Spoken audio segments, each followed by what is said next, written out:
Поздравляю вас с окончанием работы здесь на Курском и с переходом к новой работе. Желаю успехов.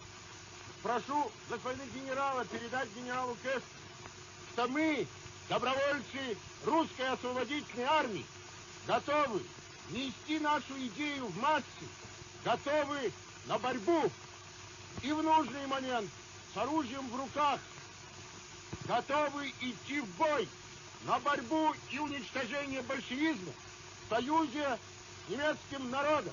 За нерушимый союз, за победу над большевизмом. Ура!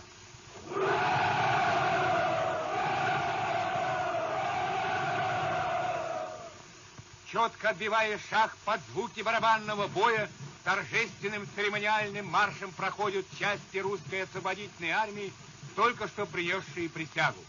Завтра они вольются в боевые части, и их девиз «Свобода и счастье русскому народу».